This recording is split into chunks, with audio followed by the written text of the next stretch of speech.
It was a mistake. I didn't hate her. I was disgusted with her. I was afraid.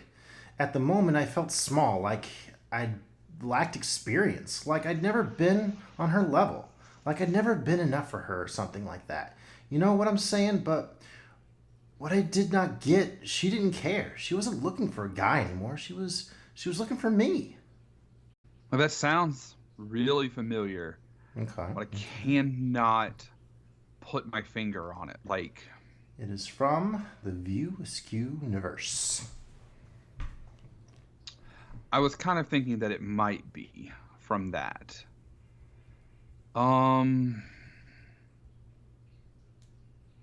is it from Tusk? No, a little earlier, during the good phase. Is it from Chasing Amy? It is. Okay, that's yeah. So it's Holden talking about Joey Lauren Adams, I'm assuming. Well, that's Bob whenever he finally pipes up at the diner and talks about like his situation. Ah, yes. Okay.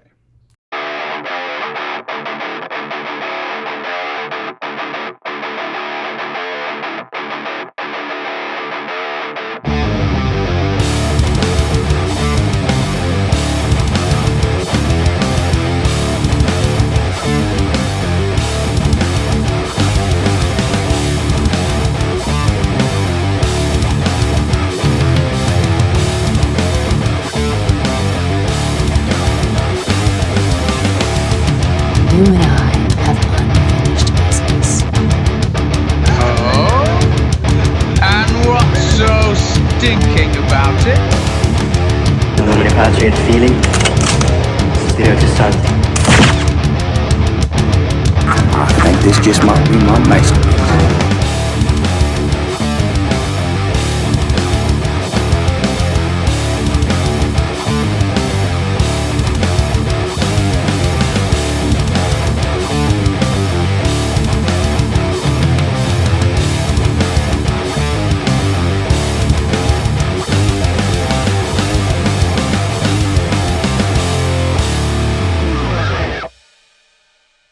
One of those iconic Bob quotes. Welcome to the Average Joe's Movie Clubcast. This is Justin. And I'm Joey.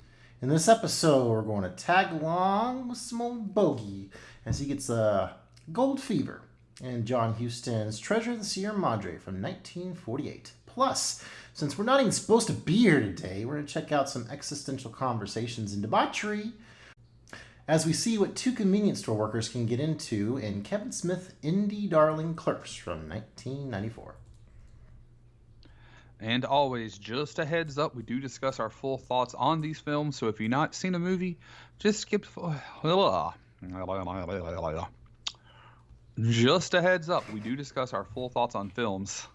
So if you have not seen one of these, just skip ahead to avoid any spoilers. And to be fair, if you haven't seen a movie from 1948 and from 1949, 1994, goddamn, we are all tongue tied up in here tonight. You know, maybe it's time you go back and you go watch those, and then you come back and give us a check-sees. As you put it. And if you want to be a part of the Movie Clubcast, hit subscribe, leave a comment, talk to us. We'll answer. Promise. How you doing? It might be incomprehensible, but we'll answer. Oh, so what's going on in life? Work. Yeah. Still a lot of work. Come on, you work at a video game store. You could like spice it up with some like, I sold a Famicom today or something. I did not sell a Famicom. We do have actually a couple of Famicoms and a Super Famicom and a Neo Geo AES right now. Today though, we did actually get in the Hogwarts Legacy, like a copy of it on PS5, but like the collector's edition. So it's got the floating wand that floats over the book, like over the spell book. So that's really cool. I know a lot of people, well, you know, are like up in arms about the game and this, that, and the other because, you know, J.K. Rowling's a piece of shit. But like, look, she already got her money as soon as she inked that deal. So, like, wherever you buy it from, you're just giving that store money. Like, whatever. If you buy it from me, you're not giving anybody but me and the store owner, like, small local business money. So, there's that too. Um, but we've got some new cool arcade machines. We've got like a Groove Coaster and Sound Voltex, which are as far as we know, that is publicly known, they're the only two available in the state.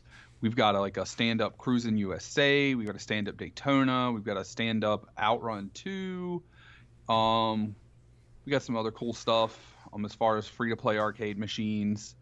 We always have like a lot of Pokemon on deck. Pokemon games come in all the time. So, no, we got some cool stuff. We got our retro living room set up for people who want to come and check it out, sit in, chill, all that good stuff. So it's like I say, like I'm working, like I work all the time, like it's hard. No, it's not. It's a pretty lit job, not gonna lie. But I mean, it's just that's what I've been doing, just work. I haven't really been watching movies. I've been playing a little bit more video games. Playing a lot of Magic, like hard back into Magic. Like I took a big break and it's just been real hard into that. And then this weekend I am trying to go to Greenville to go to the South Carolina Comic-Con so I can meet AEW Women's World Champion Jamie Hayter. That's my plan. There's some other people there, but that's what I'm going for. And then maybe check off one of those places I haven't eaten at in that fast food tier list that I just posted up. That Justin disagreed with hard, which is not a surprise. Nice. Yeah, spring break, so the kids are at home, and so things are noisy, but the weather's getting nice. Got spring season's kind of winding down a little bit, so I'll be glad when it's summer and can sleep until 8 o'clock every day, but not quite there. But getting kind of in a groove of watching movies again. Sleeping in is 8 for you. I'm so sorry. You would hate to know what time I get up every day. Nah, no worries. I do me. So. That's fair. That is fair.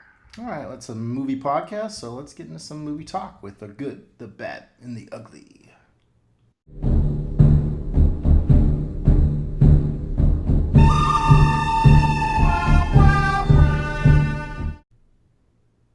Okie dokie. So I have, let's go.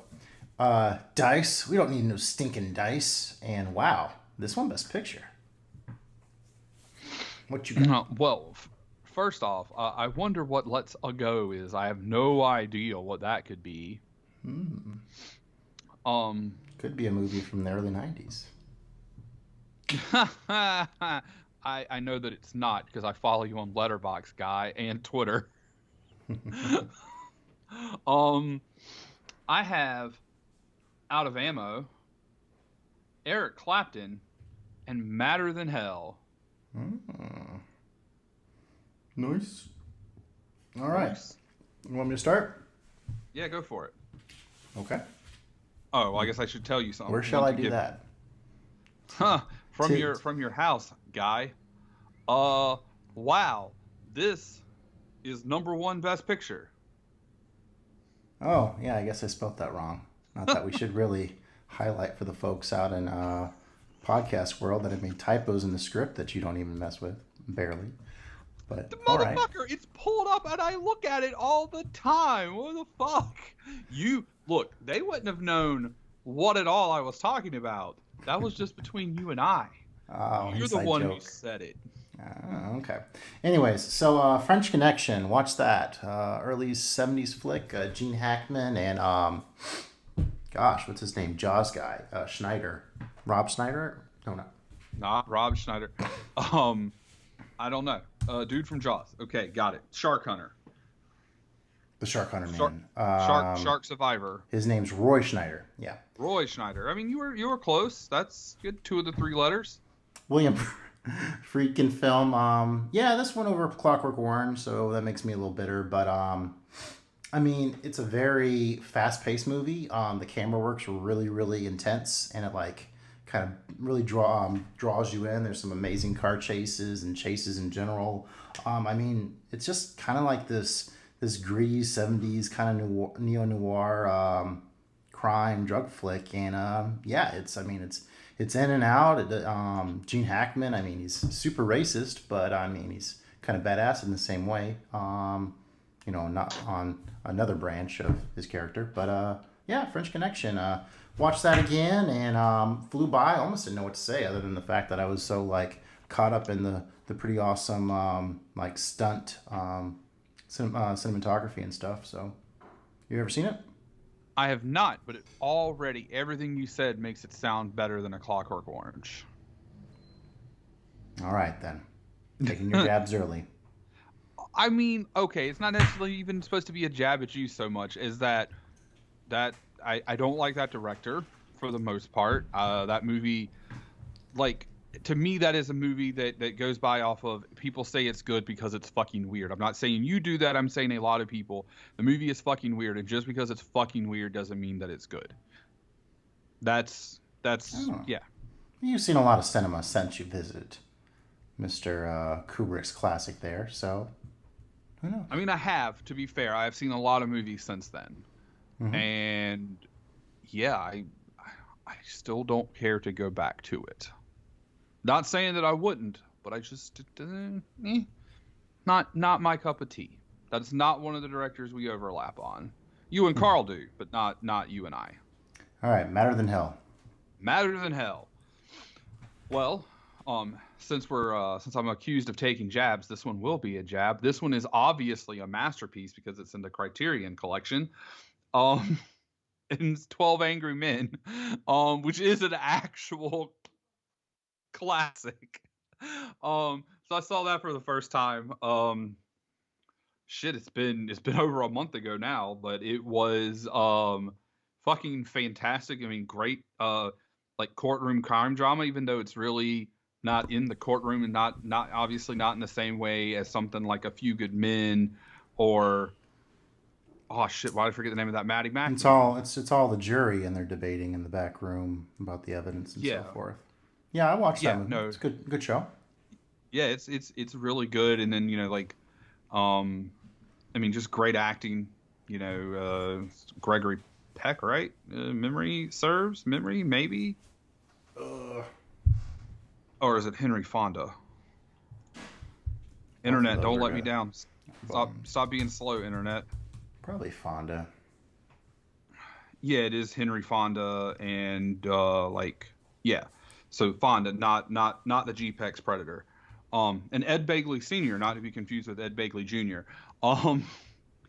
So yeah, no, it's great. Just a great kind of how people kind of look at things. Because I mean, the people who were just straight up accusing him, saying he was guilty because of his ethnicity and all that kind of stuff. So all that kind of racism that would have been prevalent in the 50s and all of that kind of stuff. It's a great movie, and if you haven't seen it, you should definitely watch it. And like I said, it is in the Criterion Collection, so it is pretty easily attainable. I don't know if it's on the channel, but it is on their physical at the moment. I watched that right before I started Letterboxd, so didn't get to rate it. So be one to revisit sometime. All right, let's go with let's just get this out of the way. Let's go. Okay, so I saw that Mario movie where they're plumbers from Brooklyn going to the Mushroom Kingdom to go save Luigi. So you saw Star-Lord going to go do some Star-Lord shit. Yeah, pretty much. It was fun. Let's see. I mean, the animation was great. I kind of noticed during some of the Bowser scenes, like the animation was not super glossy. It was kind of grainy, kind of cool for the Koopas showing up. I thought the cart scene kind of disappointed me. I wish that was a little bit more elaborated on. The power-ups were a lot of fun. Let's see. The princess's voice was whatever. I thought Charlie Day, I think, did Luigi, and that kind of took some getting used to, but I guess for the most part, everything worked. Jack Black was a little weird as Koopa, but they let him do a little playing on the keyboard, on the piano and singing. So, that's what Jack Black does best. So, I mean, it's definitely a lot of fun. So many references. Me and Nolan were just like crossing our heads across the screen over and over again, being like, oh, there's a Punch Out thing. Oh, there's the original Donkey Kong thing. Oh, that's the, oh, I know that little jingle. Oh, that's the GameCube jingle. So, yeah, it's like packed full of Nintendo good stuff. So a lot of fun. Pretty short, only like an hour and a half. So definitely doesn't outstay its welcome. And yeah, you'll never guess what power-ups come out when. And Seth Rogen as Donkey Kong, didn't sound like Seth Rogen. So there you go. Interesting. Yeah. I mean, that's definitely obviously as a huge gamer, like that's on the horizon of things to see. And there's several things that I kind of want to see. Just haven't been able to. I want to see the new John Wick, and I want to see that. And there's a couple other ones that escape my head at the moment that I want to see, but those are the two kind of at the forefront. I mean, did I have any complaints with the movie? Very little, but I mean, I gave it like a 4-star because I didn't want to go like too overboard on initial impressions. But yeah, it was basically like seeing a cinematic version of the Super Mario Super Show, complete with a little jingle at the top, and we had quite a bit of fun watching it. Yes, we did. And that's what's important, having fun. Fun is good. Yeah. But you can't have any fun if you're out of ammo. Oh boy. Oh my God. Okay. So, last year at the last Barnes & Noble 50% off sale, I went in there specifically to buy True Romance on the Arrow 4K Steelbook shenanigans. And I'm looking through shit, and I come across this movie, and it's called Sailor Suit and Machine Gun. And it's got a fucking like 13-year-old girl in a fucking sailor suit, like schoolgirl outfit, and a machine gun. And it's a Japanese movie from the 80s. And I'm like, this is going to be bad, but this is going to be like the amazing good kind of bad. So finally, I hadn't been, it's kind of, even still now, I'm going very slow by my normal pace for watching movies. And we decided to give this a shot. And boy, howdy, there was too much sailor suit and not enough machine gun. There was just not enough over-the-top fucking absurdity to do with this girl becoming the head of a Yakuza family. Yeah, this young girl becomes the head of a Yakuza family. And you're like, okay, this movie has written itself. This shit's she's gonna go absurd. She's gonna kill everybody. Nope, I mean, there was some fighting and stuff, but like, it wasn't even like the big shootout at the end. Like, all she does is shoot up the cocaine or heroin, whatever it was. I think it was heroin. When did this movie come out? 1981. Oh, could have been cocaine then. I mean, yeah. Well, we were later into the 80s, maybe, but I mean, it's also Japan. It might have been cocaine. It was a powdery substance. That was highly illegal in this country, but like extra highly illegal in Japan. So yeah, that was a blind buy, an Arrow blind buy that like a lot of like my Arrow blind buys for the most part have been not so good. My Criterion blind buys, on the other hand, have been pretty decent, but it is what it is. So okay, all right. Dice? We don't need no stinking dice. So yeah, we saw we were on our way to the movie theater to watch Ant-Man Quantumania, but I ran out of gas. So we had to hitchhike. We didn't hitchhike. We walked up to the gas station. So yeah, we were a little late, didn't get to see Ant-Man. So we went across town and saw D&D instead. Good time. Chris Pine. That's one of the other ones I want to see. That's it. D&D, the Dungeons and Dragons movie. Yeah. So, any questions about Dungeons and Dragons? Like about the movie or about the game Dungeons and Dragons? The movie. How long does it take before Dominic Toretto shows up in a car talking about family? That doesn't happen. Thank God. Well, that's kind of crazy, seeing as, obviously Michelle Rodriguez, but like, Yeah, Like she was actually, cool seeing Vin it. Diesel is like humongous D&D fan, like humongous D&D Oh, fan. I had no idea. Yeah, that's why he did like Witch Knight or whatever Season of the Witch was Nick Cage. I think it's Witch Wasn't it Knight Witch or Hunter or something? Witch Hunter. I don't. It was not good. It was not a good movie. Mm-hmm. But yeah. So um, Magic the Gathering is making a special set of one of their like limited sets, and they've already done like D&D like a crossover with D&D, which just makes sense because of fantasy. But they're doing like it's actually like Chris Pine on a card, and it's actually Michelle Rodriguez on a card, and it's actually the other people whose names I don't remember on actual cards. So that's kind of interesting. But I mean, from what I can tell, I mean, it's going to be like a big dumb action movie with probably lots of nods to the game and that. Well, I don't even know about nods to the game. I mean, it's just kind of like this overall like all side or all people what am I trying to say? One size fits all. That's the cliche I'm going for. Kind of fantasy movie. Like I kind of feel like thanks to movies like Lord of the Rings, like we can just jump into a movie like this and really not know anything about these crazy, like there's an Oxman walking over here, and we're going past this huge like waterfall and stuff whenever we're going on a quest to this town, and like none of that's explained, but you don't really feel like you need it. You're just kind of in the fantasy moment or whatever, following these characters. So pretty good time there. Trying to pull up my reviews, see if I can recall any highlights. Yeah, very and I feel like colloquial fantasy adventure is how I described it. Go ahead. And I feel like especially on D&D, people who know about D&D and have played D&D, and I've only played a little bit. I've not played a lot, so I'm not like by any means an expert or anything. But like the whole idea is that you're on an adventure. Like you roll and you're like, we're gonna go do this or we're gonna go do that, and so for them to just like, hey, we're going over here to do X, Y, and Z, or there's like a minotaur or there's a random some sort of landscape, because I mean that's how it is. It's like you're walking in the forest and out of nowhere there's a fucking waterfall to your right, and you're like, the fuck? Like, do you want to explore it? Like, not really, but I guess we're gonna. Like,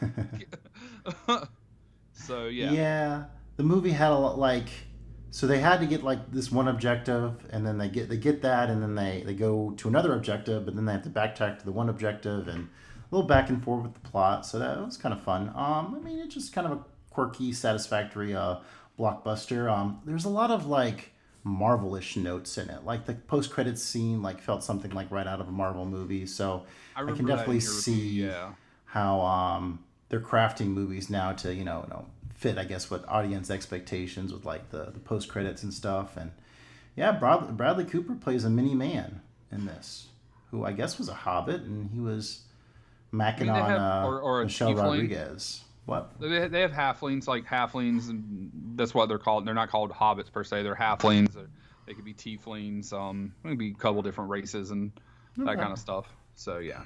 Cool. There's a fat dragon in it. That was probably my favorite part of the movie, because it's a Chungus. It's a Chungus among us. Getting chased by a fat dragon through some kind of dungeon. There you go. Yeah, through a dungeon. Hugh Grant's in it. Yeah, that's the person I knew was in it and couldn't remember their name. It's Hugh Grant. Yeah, so he's kind of doing his normal recent Hugh Grant thing. So he's a villain, right? Well, he starts out as like, hey, they're buddy, but then he gets vilified pretty quick. So I wouldn't say that's a spoiler. Especially, I mean, plus he's been doing that in like all the movies he's been in lately, anyways. Like Paddington 2 and whatever. Yeah. Beverly from It's in it, and she's a shapeshifter. That was some good parts. I'm just kind of like refreshing my memory. Yeah, that's, like I said, that is another one that is on my radar to see. They'll probably end up being once it's streaming, but after 5 years of watching movies almost every single day, I think I've beaten the old memory into a corner at some junctions. Yeah, that's understandable. All right, so Eric Clapton. I didn't know you knew who that was. I don't know your kind of music. I don't know who Old Slowhand is. I don't know who God is. Okay. Bro. There's a relationship I'm unaware of, so inform me. I mean, no, he's not typically my kind of music, no, but I mean, he is like one of the greatest rock guitarists of all time. I guess it's not like you said John Denver, I guess. So yeah. I mean, who doesn't know who John Denver is? Country Roads, Take Me Home. I mean, these are names I know. I know who John Denver is. It's not like I pulled, some like bluegrass artist out of my ass or something. And I was hoping I could pull one out of my ass just then, and I couldn't. But no. So what's one of Eric Clapton's really famous songs? I'm pretty sure it was in the remake of The Italian Job. I only know Tears in Heaven. No, Or Tears from Heaven. Cocaine. Oh, cocaine. So Gotcha. yeah. Okay. Yeah. That's how you wrap this thing up in a little bow for me. Okay, tell me Yes. about Cocaine Bear. You're right. You're goddamn right. I'm going to tell you all about the fucking Cocaine Bear. First off, I said it before I saw it, and I will say it and reiterate it again. This movie is going to sweep the 2024 Oscars. And if it doesn't, then the Academy are fucking cowards. This movie is great. It is absurd in all the right ways, in all the right amounts. It's a fucking bear on cocaine. It's everything. How much more absurd, over the top can I be about this movie? It's everything that Jaws wanted to be. What was your favorite part? Oh man. Probably the fact that our boy from Goodfellas, whose name escapes me at the moment, Ray Liotta. Yeah. Yeah, Ray Liotta is like got this long hair, and he's like this fucking hillbilly heroin gangster from like Kentucky or Missouri or somewhere. And his underling is Ice Cube Jr. That's like his fucking enforcer. And there's a part where the Carrie Russell's kid and like her kid's BFF are like walking through the woods because they cut school, and they find the cocaine, and the kid's like, "Yeah, I do cocaine all the time." He's like, "Do it," and Fort kind of like eggs the girl into doing it, but he doesn't know how to do it. He's like, "Oh, you don't know how?" So she like has it on a knife and like tries to like eat it. And then he does the same thing. But the absolute best part is probably there is a scene where everybody is like, there's like 3 or 4 people in an ambulance, and the bear is chasing down the ambulance, and that one's pretty wild. Girl, she's like the forest ranger in this movie. I know her from Justified, where she was Mag Bennett. And she's like strapped to a gurney, and she gets slung out of the ambulance like face first, and just like grinds her face into the asphalt. And then like another person gets slung out of the ambulance through the windshield. And it's I don't know how familiar you guys are with the Clock app, but this dude, I always see him on like Instagram, but he's the dude who he's in IKEA, and he's he always just talking shit about the customers. He's like, fine. He's like, you think we give a fuck? Blah blah blah blah blah. It's like something. It's like Scott Weiss maybe or something. He's in it as one of the medics, and it's fucking great. Now, obviously, no, this is really not an Oscar. No, I'm just kidding. Yeah, it is. It's gonna win all the Oscars. Go see it now. Go see it now. Stop listening to us and go watch Cocaine Bear. Oh, my favorite part of this movie is the bear is starting to climb up a tree towards a kid, and then he looks over and he sees Jesse Tyler Ferguson. Not that you would recognize him from Modern Family, because he looks totally different in this movie. Anyways, he got himself a little blow, and so the bear is like, I think I'll snack on him instead. And so it zips down one tree, across a little field, and then up another tree, and it's hilarious because that all happens in like 2 seconds. And oh yeah, it's like, you might as well. They should have just had him literally jump across just to be more absurd. Oh my god, it was so good. Like, is just the perfect amount of absurd. I said it in my review, and I'll say it again. I can't wait to buy an overpriced fucking boutique collector's edition of this movie. It's gonna be fucking slamming. I had a good time with it. It was a good time B movie. Yes, it is a good time. I legitimately was gonna try to do like a random schlock talk for it, but I was like, this is too good of a movie, even for a schlocking movie, because it was schlocky as hell. All right, let's get into our first feature movie. We got The Treasure of the Sierra Madre from 1948, American Western film written and directed by John Huston. It's an adaptation of a 1927 novel, the same name, from 1925, and follows two downtrodden men played by Humphrey Bogart and Tim Holt, who joined forces with a grizzled old prospector, Walter Houston, the director's father, in searching for gold in Mexico. So, how did Bogey do for you in this one? I mean, you read my review. What did I say about Bogey? He's the I know he's the GOAT. I want deets. I want to know what you liked about the performance. Everything. Like, it's Bogey. He commands and demands that you acknowledge him. He's the one. You fucking watch him on screen. You have no choice but to like bask in his glory. I think that Joey did some cocaine. No, there are some people who know what I'm saying. It's fine. I don't do cocaine. I'm not a fan of the booger sugar. I do not think my sinuses. Booger sugar. The booger sugar. I do not think my sinuses would appreciate that. No, like I think the funniest thing, is that near the beginning when they first meet Walter Houston for the first time, before they go to him and are like, "Hey, come with us," and he's talking about how he's an old timer and had done all this stuff and how he's seen gold change the heart of men and all of that, and Bogey's like, "Not me. I would only be there for how much I set out to get," or something of that nature, and he's the one who gets the fucking gold lust and goes like batshit crazy. In the end, okay. So him being a little assholey didn't bother you?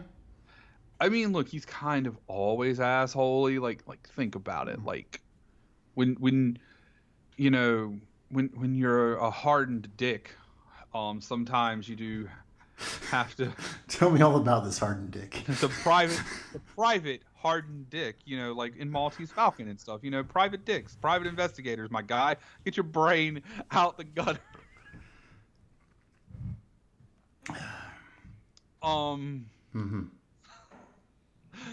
It was quite a phallic comment you made there. Yeah, it was very phallic. See that it got you excited and you wanted to hear more. Do you want to hear more or see more? Just go to www.youporn.com. Or come to my OnlyFans. No, I'm just kidding. The end of the podcast has just happened. Good night, everyone. No, I don't. I do not have one of those. That was a joke, for the record. But good on anybody who does make that money. But no, like he was kind of a dick. I mean, that was his character. He's good at whatever, but he's kind of always a little bit of a dick in all his movies because he's that I'm cool as fuck and ain't nobody cooler than me, and you kind of have to be a dick to pull that off. So like, okay, yeah. I see what you're laying down. I'm picking it up.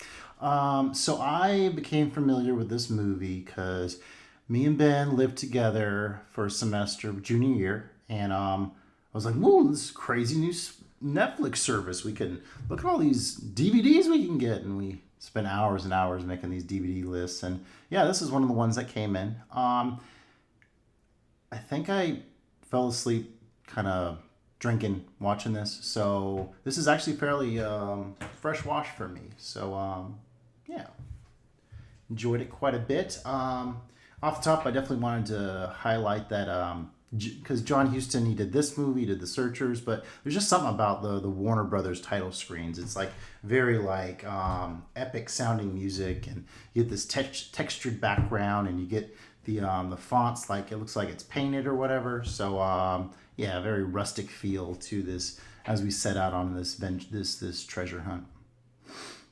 catch up with Bogey. He's all washed up in Tampico. And he's kind of slumming around, getting one peso at a time. And he's so ashamed of, like doing this slumming and not having any money. He doesn't even realize he's bumming the money from the same guy over and over again who, gives him his what for after about 5 pesos. Something like that. And he's like, here's an extra one. And he was using the, give a fellow American a meal. And it's like, dude, you already asked me that. Why didn't you eat? I got a fucking haircut, man. So. All right. So moving along with the plot, Bogey meets up with this guy named Curtin. And they get hired to work on an oil rig.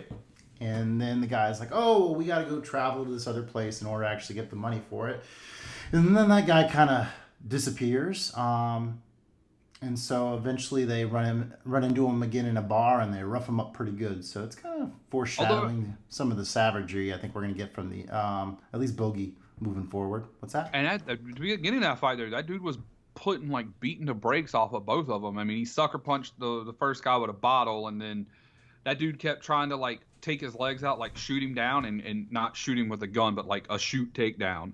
Mm-hmm. And kept sucking, kept the curtain, and then they finally two on one him, but held his own for a while. So, but then to the point of what I said a minute ago, where Bogey's talking about he would honest, I would only take what I'm supposed to take. They took the dude's money. They only took what was owed to him. They didn't take all of his money. True.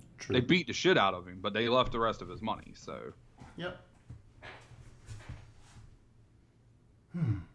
So yeah, kind of thinking about it, seems like a theme of this movie is almost like hard work doesn't amount to much because greed's gonna usually get in the way. But maybe that'll that evolve seems very poignant. As the what is that supposed to, is that Justin? Are you pretentious? Talk about Cocaine Bear? No, that's not. That was not at you. That was at oh look, it doesn't matter how hard the working class works. And the greed of the upper people, but anyway. Oh, okay. You're talking about a bigger context. Yeah, I was talking about the world and society that we currently live in and have always lived in, but is more exacerbated currently. But anywho, back to the movie. What's masturbated? Probably you, because you're married with 3 kids, so you probably don't have time for anything else. Touche. So they team up with an old prospector, and Lucky Bogey happened to get a winning lotto ticket. Yeah, that was in the opening scene. He's like, Mister, buy lotto ticket. And he's just like, get out of my way. And he throws a cup of water in his face. Just kept buying him and bothering him. And yeah. But he bought a lotto, and just like the kid said, it was a sure winner, so that gets them the rest of the money they needed. After taking what they were owed and then getting an extra $200 from the lotto, they are able to get some prospecting equipment, and they head on out into the Sierra Madre to go find their fortune. Flipping back through it, I picked up on the fact that so they're on a train, getting to where they're going to go to venture out, and a bunch of bandits come up on them, and you notice that the bandit that actually appears throughout the film. Bandits, we don't need to know stinking bandits. I mean, that was kind of the whole point, was that it was the same bandit. It wasn't like they hid that. Well, I just didn't. I mean, it's a far away shot when you're, just kind of watching it in context. So to flip through it, I was like, oh, I know him now. Come on, don't. You're adding a whole lot to this conversation. Bust my balls about noticing something. I mean, you're just talking and talking and talking as you do. I'm just chiming in when you give me an opportunity, fam. Okay. Go. Okay. So, it's the bandit with the gold sombrero. They mentioned that a couple of times. And then it's funny that you didn't recognize him. Says later on, he's talking to Bogey. Oh, and Bogey's got a rifle. And then later on at the end, he realizes that Bogey's the same guy as before. So takes him a few minutes, though. Huh? Takes him a few minutes. Yeah, it takes him a few minutes. As Bogey, was behind a barricade and shit. But they're out there prospecting, and they're talking about how to split up the money. Did they split it up at the end, or they split it up now? And everyone kind of doesn't trust each other. And the old man's like, "Look, y'all gotta chill the fuck out. We're gonna have to trust each other." And there's like a scene where Kurt goes to like lift up a rock because he saw a Gila monster go under there, and it comes, it turns out that it was Bogey's hiding spot, and Bogey freaks out and like tries to like fight him, and then they're like, go ahead and stick your hand in there, go on. And so Apparently those things are a lot more vicious than I ever realized. yeah. Well, if it's hiding in there and you stick your hand in there, it's probably going to feel threatened, I guess. So they flip it over and they shoot the Gila monster, and that's that. And there's several scenes where they're just very on edge and untrustworthy of the other person. And we're talking about, like by the end it's $105,000, which now, yeah, I mean, to me it's a lot of money, but in the grand scheme of things, like $105,000 is not a ton of money anymore. But in 1928, when this movie was set, I believe, 105,000 American dollars is a fuck ton of money. That takes you like a long way, Notice the score at all throughout this? Not that I recall. Oh, okay.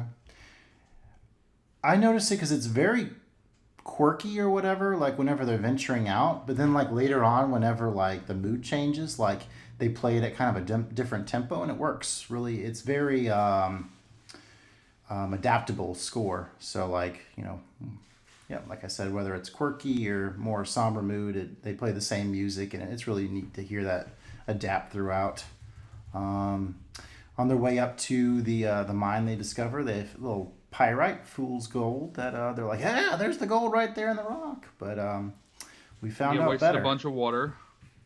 Oh yeah. I forgot the prospector got pissed about that. Yeah, and then you had like the tunnel cave in on Bogey at one point. I had no idea the dust or the gold came out like so dust-like, and yeah, that's definitely a big part of the end of the movie. Yeah, I did. I mean, I knew that a lot of times it was slivers. It wasn't necessarily always chunks and stuff, but I guess it depends on where you're prospecting or whatever. Because I mean, yeah, that's like you said, a big part at the end of the movie. So about this time, they've got one person, like, they've all got their little roles. They've been up there for a few weeks, and they send Kurt down into like the nearby town to get some supplies and, I guess like food and whatever. And this dude approaches him about, hey, I'm coming hunting for gold. And he's like, no, I'm a hunter, and blah, blah, blah.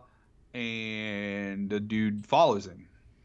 And they were going to kill him. Like, they voted to kill him, and then they saw the bandits coming. So they four of them teamed up to fight off the bandits, and the new guy didn't make it. He got shot in the neck. Yep, he was the Star Trek red shirt. Yeah, basically. I really like how this movie, like, when a situation happens, like, they all come together and, like, talk out the different, like, scenarios or whatever, and then we see how it play out. There was a lot of, like, planning and, like, executing plans in throughout this show that I thought was pretty cool to kind of see play out. Yeah, because it was kind of cool. He's like, well, the dude's like, you got three options. You can kill me, but, whoever kills me, the other people are going to have leverage over him. So unless you all three do it, or, you can let me help you, I won't take any of your current money, but a fourth of what's coming. And, of course, the old guy's like, whatever, I don't give a shit. I'm almost dead. This is more than enough money. Mm-hmm. And then other guys are like, nah. And so then, whatever the other option was, they decided, to let him go, like force him to run off the mountain, but he'll just come back. But then they see like I said, they see the bandits, and, they fight them off, and it seems like the bandits are going to regroup, and then they're being run off by the federales. And that's when they realize Homeboy is dead. They take his wallet, read a letter from his wife, which comes into play at the end. Yeah. Well, the prospector tries to read it, and then he can only read a little bit. So yeah, Kurt reads it out loud. Gosh, I got a great kick out of the prospector whenever he would just start laughing,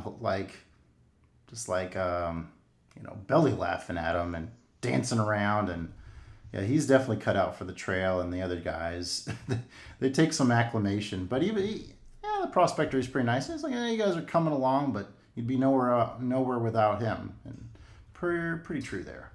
Oh yeah, they would have like bit the dust like the first day.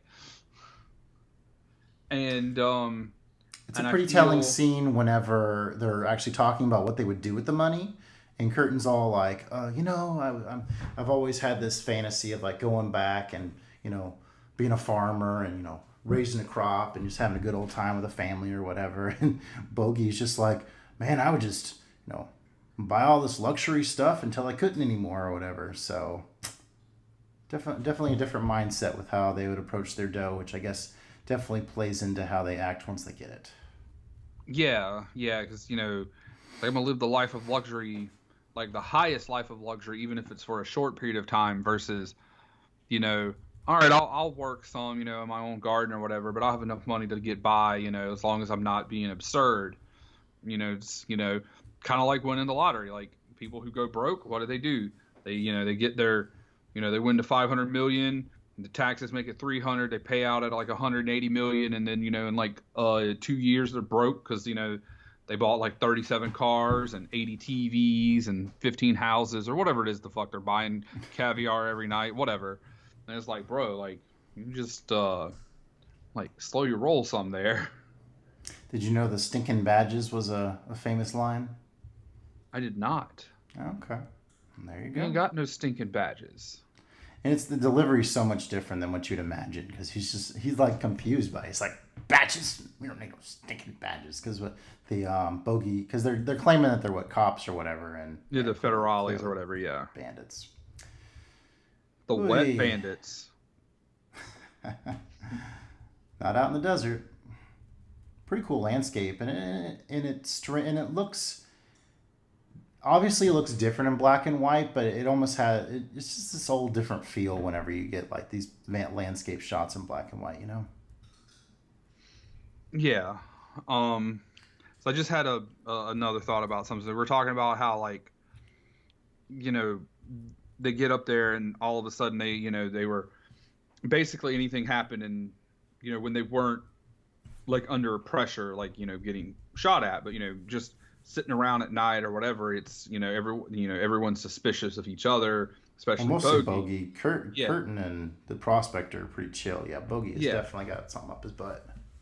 But it's desperation, right? Like he's desperation, greed, maybe a little mixture of both, but like he's so desperate to get this money to turn his life around that he's scared that these other people are going to take it from him.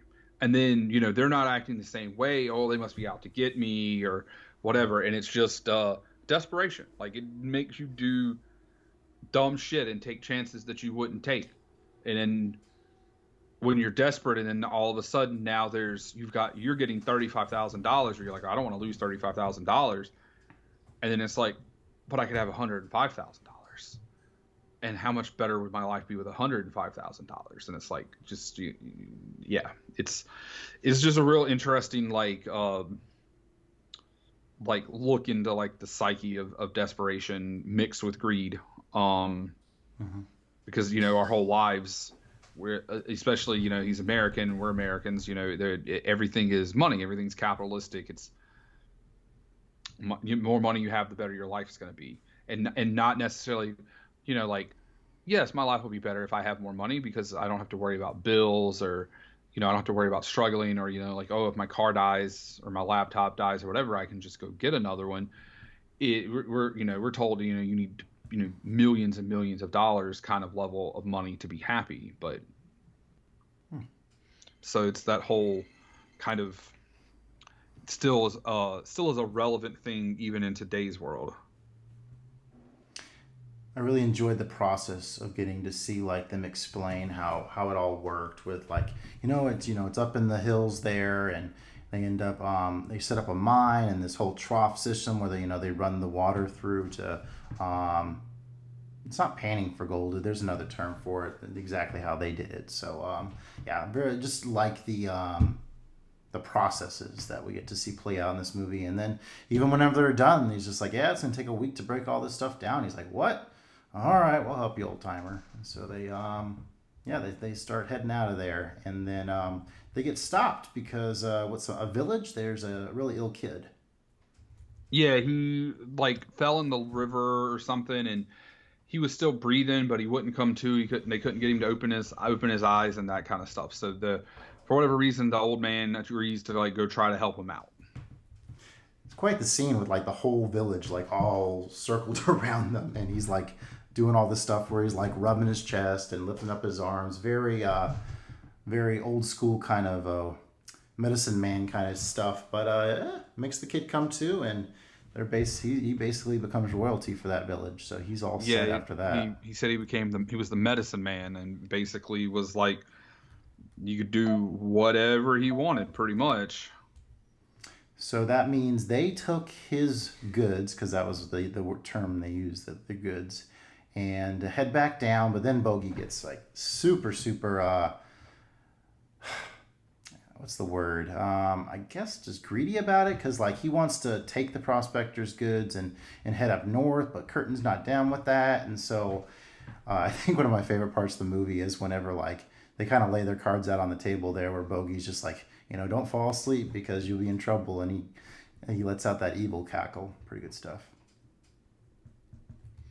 Yes. Sorry, it's something for work there. Sorry. Okay.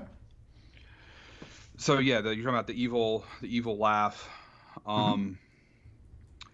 Yeah, no. And then they kind of have like a standoff, and I don't remember it precisely, but I guess it was something like, don't shut your eyes because I'll have a gun in your face or something, right? Yeah, basically it was I won't fall asleep before you, and they basically both stay up for several days before Kurt finally falls asleep, and then he ends up shooting him. But he shoots him with his own gun. He shoots Kurt with Kurt's gun because Kurt had taken Bogey's gun and taken the bullets out, which comes into play a little bit later. So I didn't even realize that. Good catch. Yeah, because he got the drop on Bogey the first time, and he took Bogey's gun and dropped Bogey asked for his gun back, and he hands him the gun back, but with no bullets. So Bogey leaves him for dead. He manages to crawl back, and he gets up to the prospector, so they team up again. But Bogey, he's all on his own. He's quite paranoid, like, oh, is he there? Is he not? And goes and checks and see that he's gone. But he gets awfully exhausted moving all those donkeys and all the gold by himself. And he gets just outside of Durango, I believe, and he sees that creek full of water, dips his head in. But right behind him is that bandit again. Yeah, and I'm trying to figure out, they had enough food and water and shit for 3 people to get back. And at this point, he's one person. How is he out of water? How is he out of food? Like, I get that he's, taking care of like 9 mares now or whatever, or not mares, burrs. But still, it feels like he shouldn't have been that desperate for water if he had just, stuck to rations and all of that jazz. I just kind of took it as just he was just really overwhelmed with the amount of work it is to get all that down, and just let it overtake him. Well, yeah, but also it still just seems like he shouldn't have been like that out of water. I mean, obviously it's not that big or of an important of a thing, but I didn't even dawn on me that he had plenty of rations. So I would have just assumed that they had, because they had been going to a village and that kind of stuff, they would have been stocked up for the 3 of them to go back to make it to Dorado. And maybe it took longer because it was only 1 of him versus, it was 2 instead of 3, and then 1 instead of 2 or /3. Yeah. So, that kind of makes sense. Unfortunately, the bandits do buy his, didn't he, because he's saying he's going to sell either like furs or pelts or whatever, and the bandits think they're being weighed down by the bags. And so after they kill Bogey, they go over to these ruins, and they basically ditch all the gold, unfortunately, and then they try to go sell the furs, but they recognize the branding on the donkey or the mule or the burr. I guess that's all the same thing, right? Yeah, I think so. Yeah. And let us know if us, not country people are mislabeling what these animals are called, and tell us we're stupid. Yeah, let's get some jackass talk in the comments. Oh yeah, some jackass. But yeah, it's pretty much exactly how the prospector explained. How in the Mexican justice system, you dig your hole until you fit in it, and then they gun you down. So that's exactly what happens to our bandits there. So they are no more. And Kurt and the prospector, they ride in, and you see what's happened, and the little kid's like, oh well, I saw them take the donkeys over there or whatever, and so they check it out. There's this big dust storm, and man, none of that gold dust is anywhere around. But I about called the prospector a podcaster. He was ahead of his time. Yeah, he didn't mind. He's going to go back to the Mexican village and enjoy some melon and drink and good-looking women. And Curtin's going to go out to Texas and see if he can catch up with Cody's family. So all good in the end. He's going to become the new Cody. So kind of... Go ahead. I said he's going to take... He's going to, he's going to deliver the news that Cody is dead, and then he's going to take his wife and be the new Cody. Charming. But by this point, I was thinking maybe the theme here is maybe it's that money's meaningless and it's people that make the real difference. So yeah, Treasure of the Sierra Madre, excellent old school backwoods adventure story. So was the Treasure of the Sierra Madre the gold, or was it the Prospector and Curtin? The gold. But I don't think so. I think they were the treasures. Oh, their friendship together. They're cute. Well, just them as people in general. So. Oh, okay. For some reason, I had always thought this was like a treasure map kind of treasure hunt story where they come across like a legend of Gold City or whatever. But no, this is about mining, which adds a nice touch of realism to it. But Bogey's awfully despicable, but a lot of fun, compelling to see them navigate each situation as it comes. 4 stars. Enjoyed it quite a bit. I enjoyed it quite a bit. I gave it 4.5. In a lot of other years, this would be probably it's still near the top. I just haven't watched a ton, but yeah, it's really good. It's not my favorite Bogey, but it is pretty damn good. Can't deny it. So I have to watch The African Queen next. That's a good one. Yeah, African Queen is on the list. I actually also have John Huston. Yes, I have a whole. He did Asphalt Jungle, right? Yes, which I have seen. Okay. So, and he also did. Was it Falcon? He did another. Him and Bogey did like 3. Falcon? I believe so. Him and Bogey did like 3 or 4 movies together. They're not. It's not quite Kurosawa Mifune level of teaming up together, but it's pretty good. Maltese Falcon. Who was that directed by? So curious. That was actually done by Roy Del Ruth. But okay, he did. They did. I remember because I was looking at it last night when I was trying to figure out a movie for today. They did. Because I'd seen 3 or 4 of his movies, and all the movies I had seen it was all Bogey except for Asphalt Jungle, which is Marilyn, her debut role. Okay. So. Sweet. You want to tell? Okay, our second movie tonight is Clerks. Want to tell them about it, Joey? It's your movie. Yeah. Right after we take a quick break, my guy. Be right back. Yeah, be right back. I'm not even supposed to be here right now.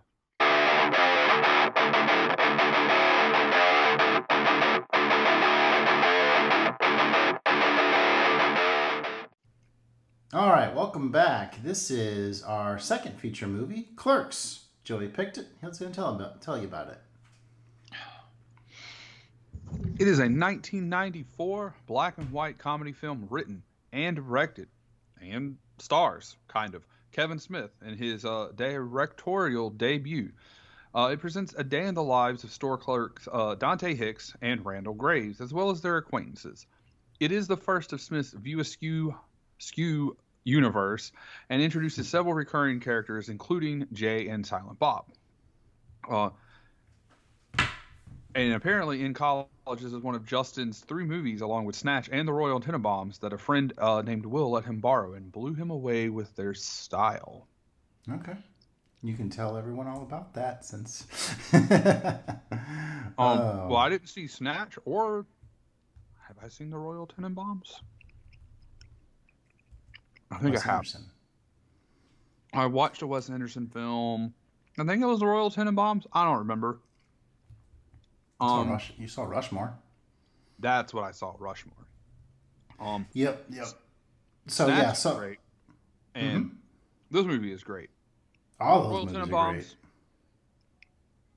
So Yeah, a lot of style. Hadn't seen any Kevin Smith or Guy Ritchie or Wes Anderson up to that point. So this was kind of like a whole new like film like discovery session with getting those 3 films. So good stuff. So kind of surprised you picked Clerks 1 since you're such a big fan of that Clerks 2. So what brought us to the original instead of some other Kevin Smith movie? why the fuck are we gonna start in the middle? Oh, we're starting? Oh, okay. I mean, maybe. Now I know. I don't know, but like, all right. So I had part of it. Clerks 3 was just in theater. I saw that, and I'm pretty sure I watched Clerks 2 right before Clerks 3. So I had seen both of those pretty recently. And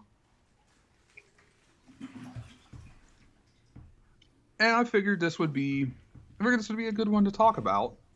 And we don't have to talk about trees being the only things that walk in, even the trees walk in those movies. And, Clerks 2, the whole big fight between Jedi and Return of the King. And then, the whole slew of, this isn't a racial term. This is blah, blah, blah, blah, blah, blah, blah, blah, blah. So, yeah.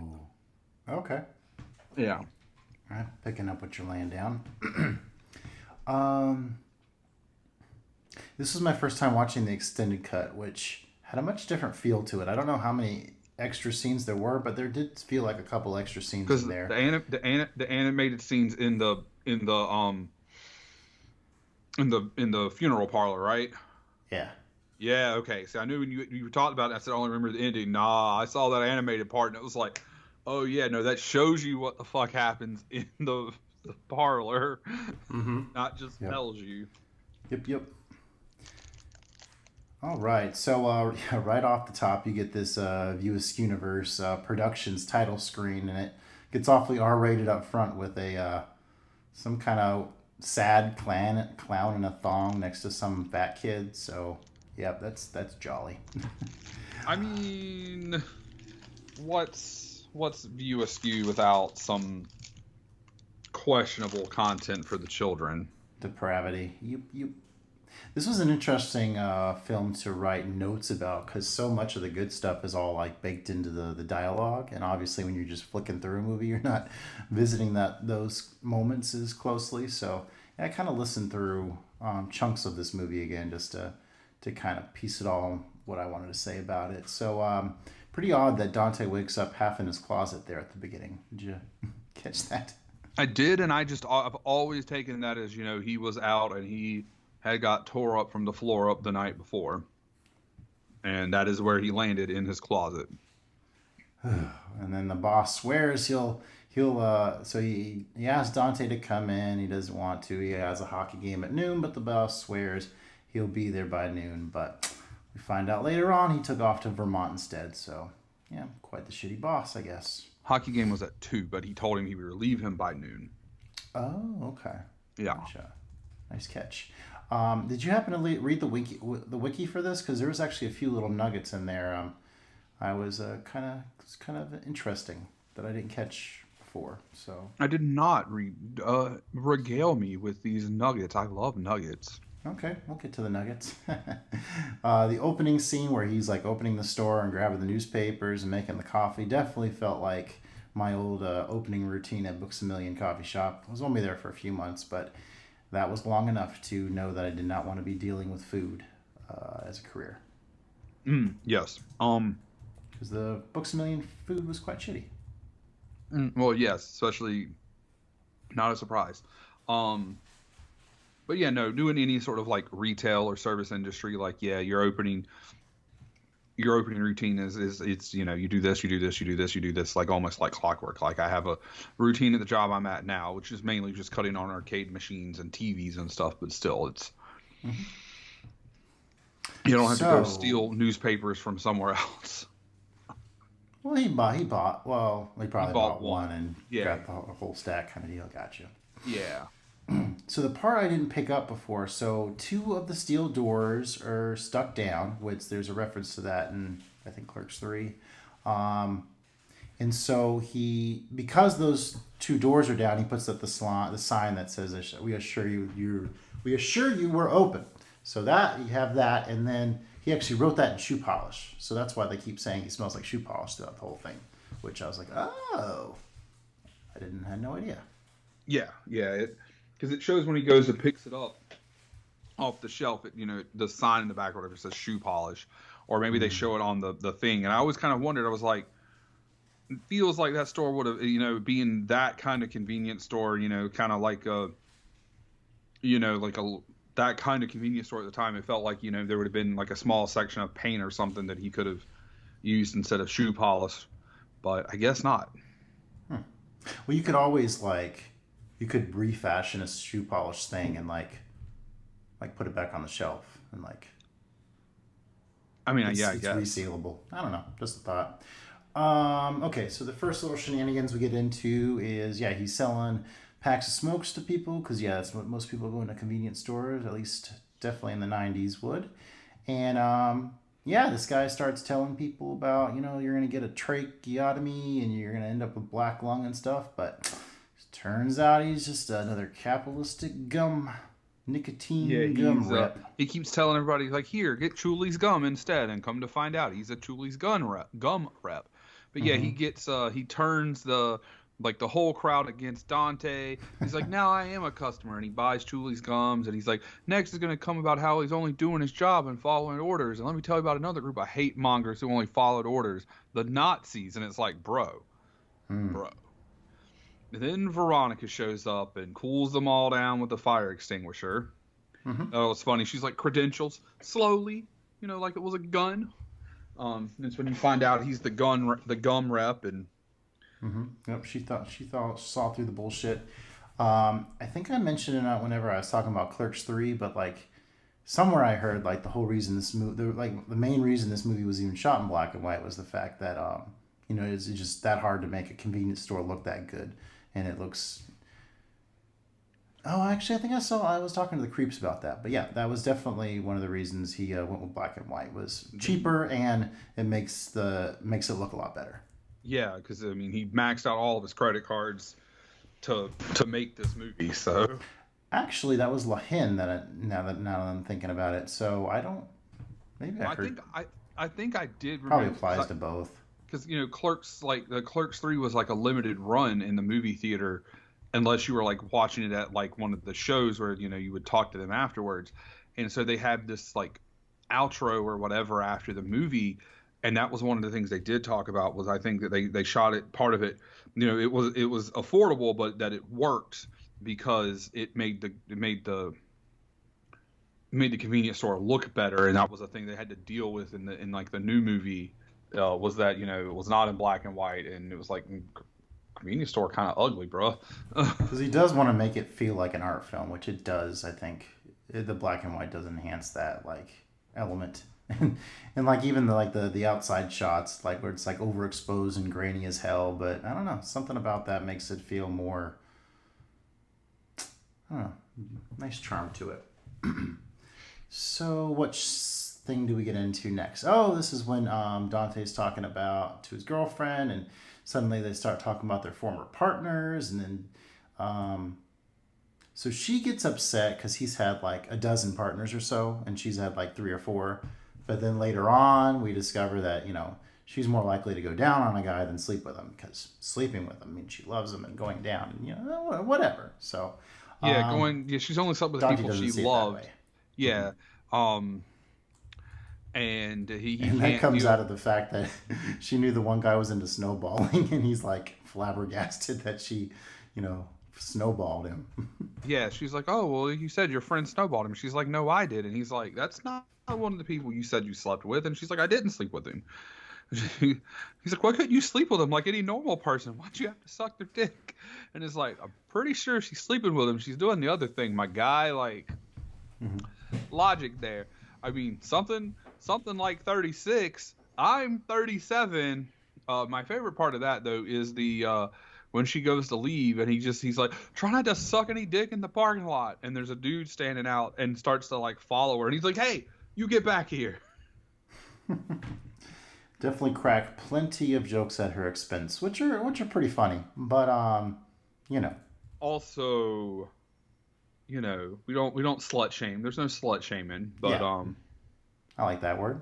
Yeah.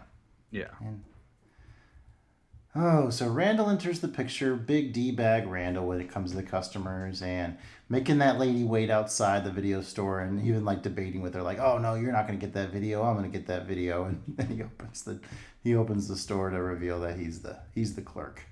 Also, clerk. the fact that he's late, there's this old guy who comes in and he like gets pissed at Dante, and then he's like, I'm just gonna go to Big Choice, and leaves his keys, and Dante throws his keys away, and that is a thing that like as someone when you work in the service industry and people will be rude to you for something someone else did or something that you have literally no fucking control over. It's like to being able to get your just revenge or give them their just desserts, like that was great. Like how many times I've wished to throw like someone's keys away or their wallet or whatever that they've left, and I don't, but the desire to, and then the guy's outside like looking for his keys and all of that. So yeah, no, it was Randall. that's I rewatched that part a couple times because I don't know, but Randall says he quotes Short Round for some reason. He's like, "No love for you, Dr. Jones," or something like that. It's like very random, but quite funny. And he does work in a movie store, so that makes sense. Yeah, he works at the video store. Couldn't stand when he's talking about all these very nasty pornos right in front of her lady and the baby. Yeah, that's very. I mean, that's dirty. it is. It's fucking just Randall doesn't give a fuck. He does not give a single one, not a single solitary one in like the whole movie. And I'm glad you brought up the one old guy, because at one point the old guy is just like, I would like to just sit around and watch TV and get paid all day, and so that was like where they fit that in. Yeah, well, like everyone thinks I sit around and play video games all day, and it's like, nah, bro, that's not what I do, you peoples, but still. What is with the quickie, not the Quickie Mart, the Quick Stop Cat litter box right there at the register? You mean annoying customer? That was also great. What's the cat's name? Annoying customer. Yeah, I don't know what that. It's funny. I don't really know why it's funny other than just, there's a cat on the counter just taking a shit. I don't know, man. It doesn't make any sense to me, but maybe it was like Kevin Smith's cat and he had nowhere to keep it except on set or something. I think the most bizarre part is the whole like, this guy's from Moscow and he's a singer and he sings his Berserker song. He's gonna be in a metal band. Olaf Metal. Would you like to suck my cock, Berserker? Would you like to make it fuck, Berserker?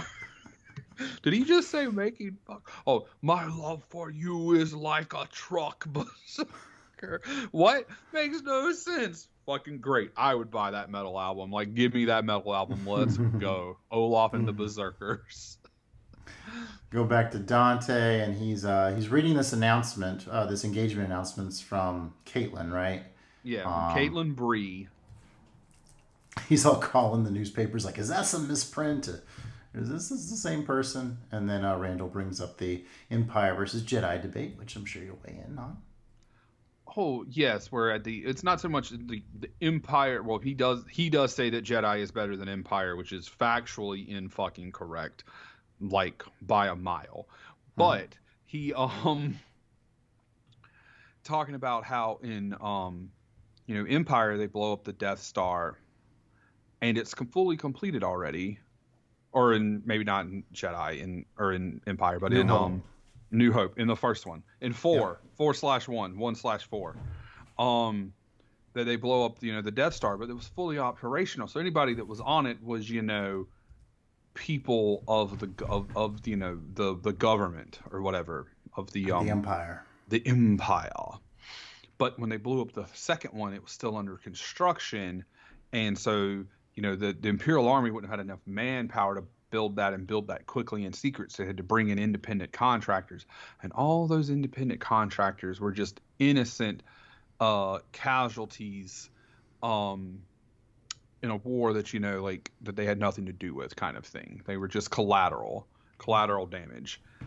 And that's when, you know, a dude perks up and he's like, hey, I'm a contractor, I do roofs, and, you know, I didn't take a job because of, you know, it was this gangster's house, but I gave it to my buddy and he took it and he got killed, so I'm still alive because I had integrity. And that goes into people, to contractors, like, did you have integrity, buddy? You got your buddy killed. Oh man, I do not have enough time to think about the contractors on the Death Star.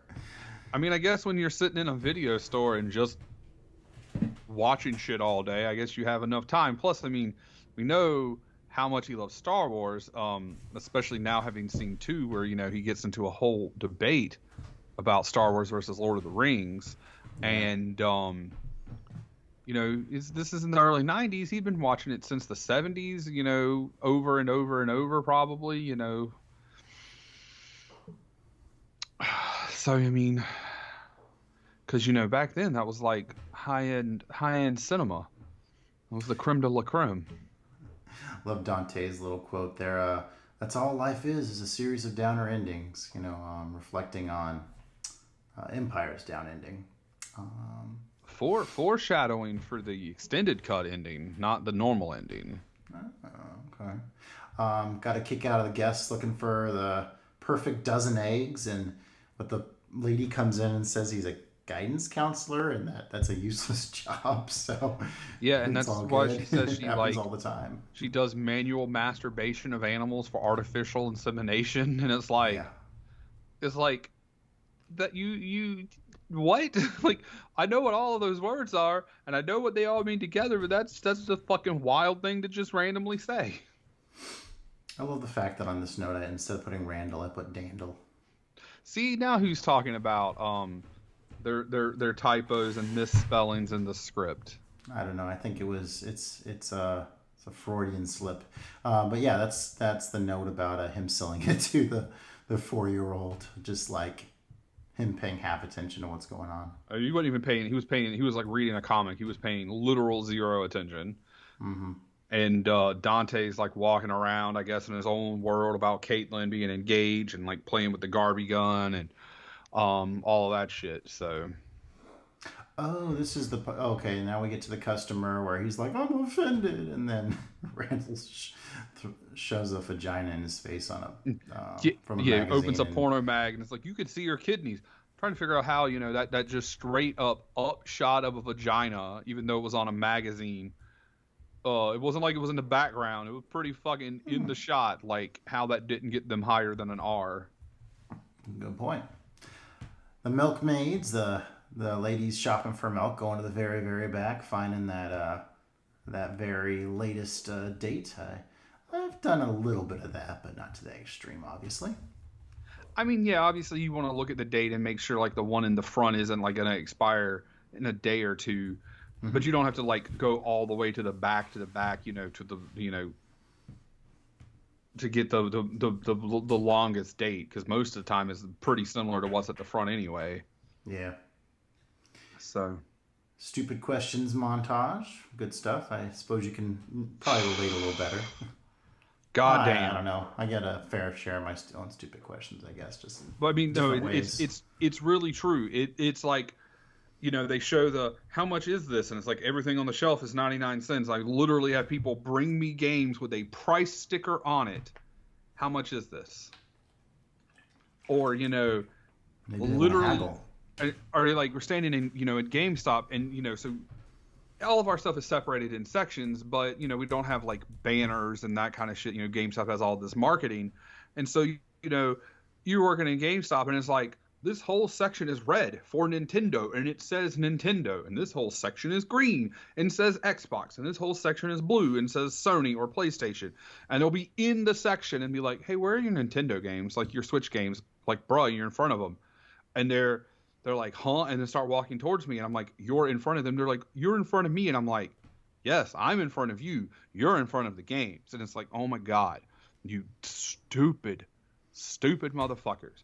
Or, and I get that, to some degree that a lot of people don't know this, but like asking for Mario on Xbox or asking for Halo on PlayStation or God of War on the Switch or whatever, it's like, bro, these are super iconic, not just video games, like these are pop culture characters. Master Chief is been around for like 23 years. Mario's been around for 40 years. Kratos has been around for like 25 years. Like these aren't new characters where there's confusion. Like Mario is only on Nintendo and has been ever since they made a Nintendo and stopped putting him on Atari. Like my whole life, he's only been on Nintendo. Like that's not, and I get that that's like a small nitpicky thing. And I remind myself that some people just don't know like that is, but I'm like, that's pretty fucking common knowledge.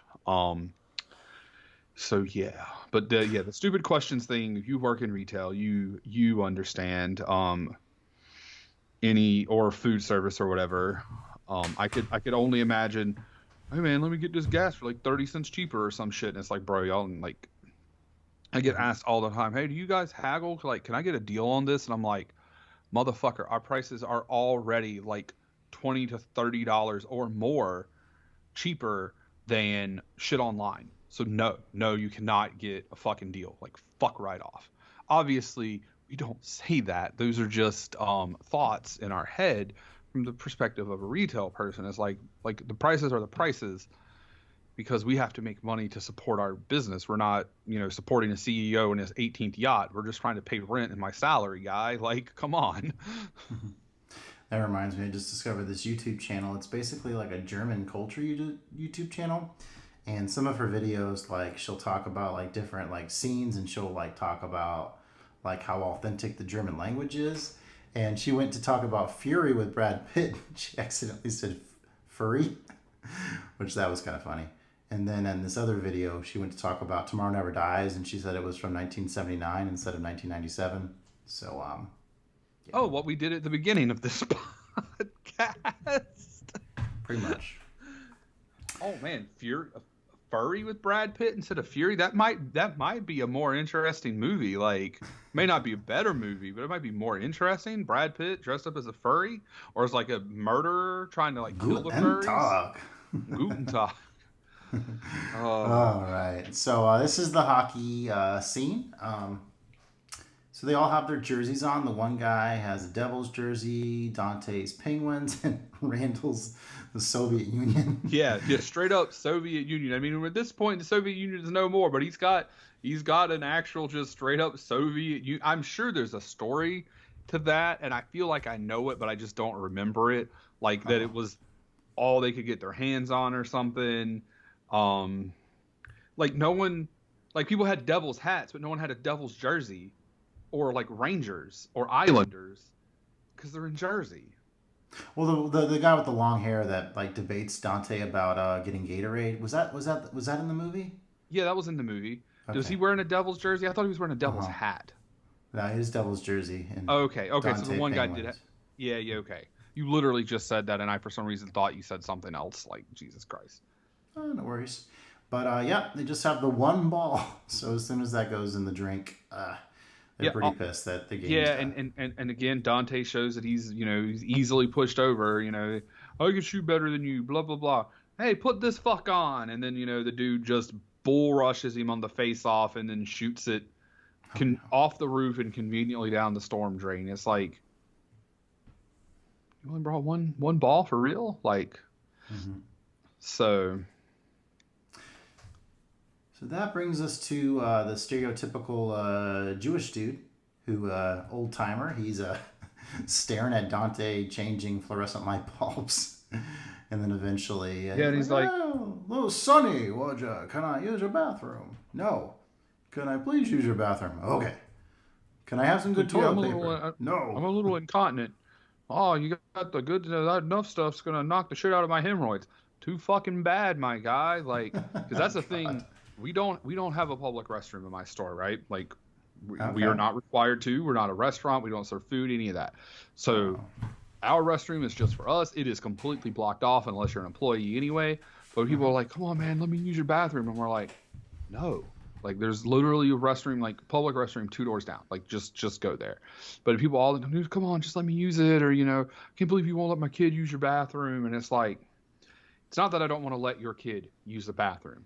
It's not that I have any problem against your kid. It's that if I let your kid use the bathroom, I have to let every kid use the bathroom. Yeah. And yeah.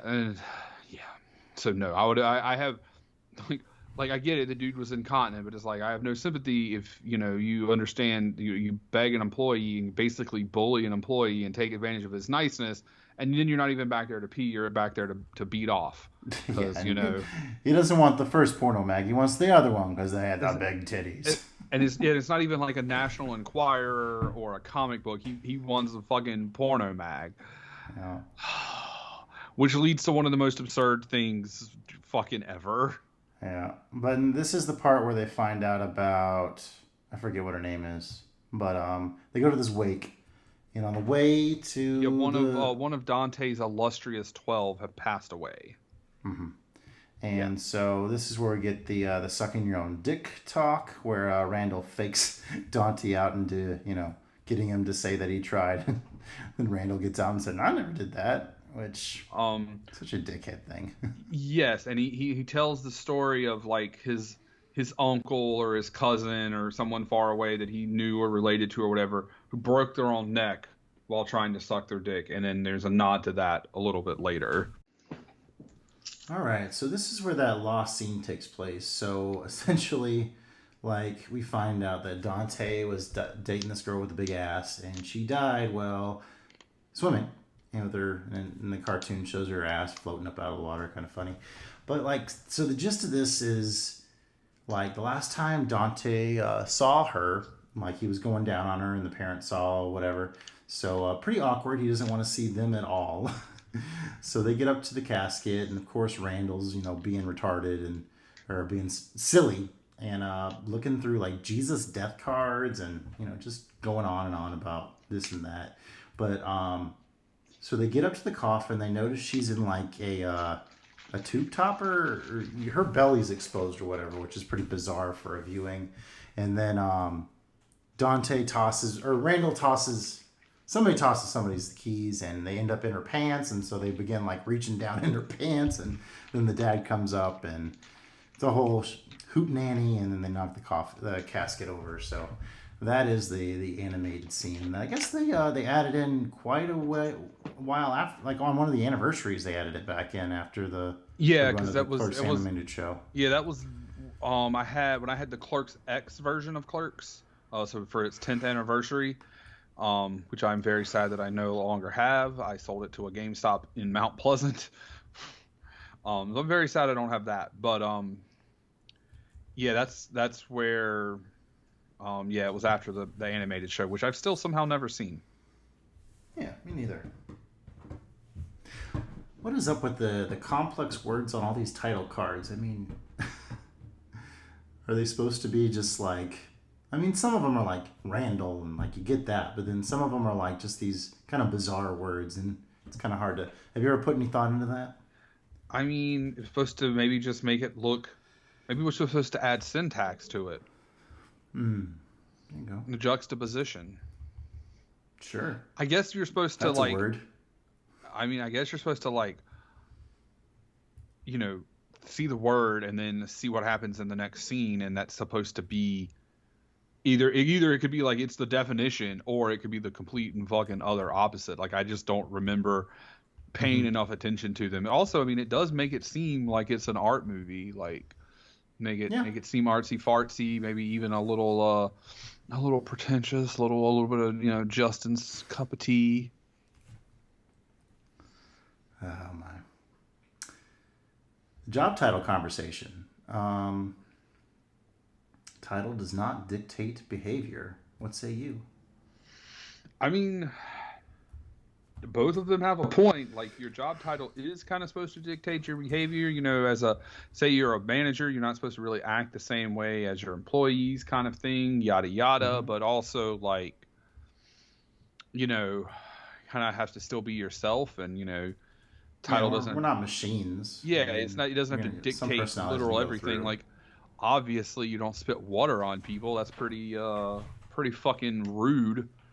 But, again, Randall, the only time he ever gave a fuck is still a little while later in the movie. Like, he gave the one fuck for, 1 second, and that was kind of it. So...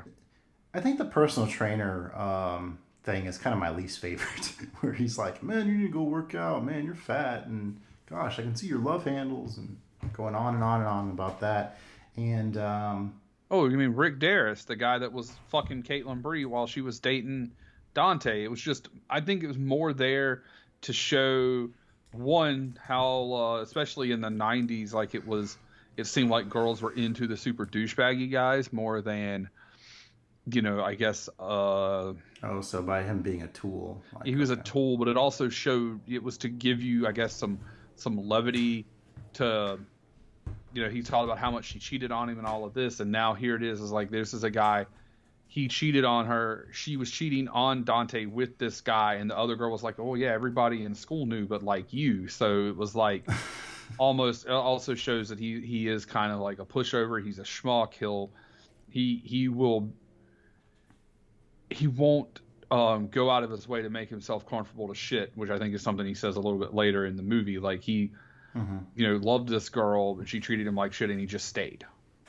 Yeah. So, and I mean, I think that's something that a lot of people can relate to is, loving somebody and, thinking that, okay, well, the relationship is shit, but I love them, so I'm going to stay with them for whatever XYZ reasons, money, security, don't want to be alone, yada yada, et cetera, like whatever it is. So yep. And that goes right into and then both of them, they give him a hard time because the guy that writes him the fine for selling Randall selling the cigarettes to the 4-year-old. So yeah, so all pretty embarrassing for Dante there. Yeah, especially I must say Jay Silent Bob laying out the music and Jay showing off his dance moves and checking back in, and Bob showing a few, Silent Bob showing a few dance moves as well. Some good cutscenes. Enjoy those quite a bit.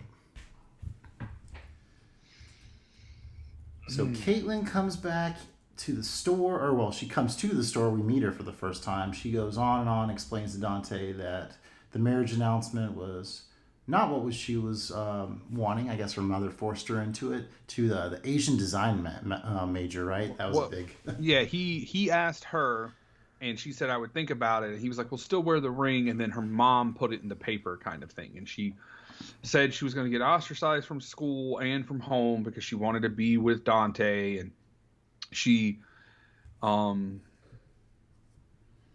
she leaves and goes and gets ready. When she comes back, Dante is going to go get ready for their big date. Dinner and a movie. And he and she have some back and forth about her throwing himself at him and succumbing to his wiles and him calling her a slut and yada yada. But this is, when she comes back and she's all ready for the date, this is where Randall shows his one fuck to give, where he basically tells her if she breaks his heart again, he will kill her. Mm-hmm. Yeah, that's like the one moment where he cares.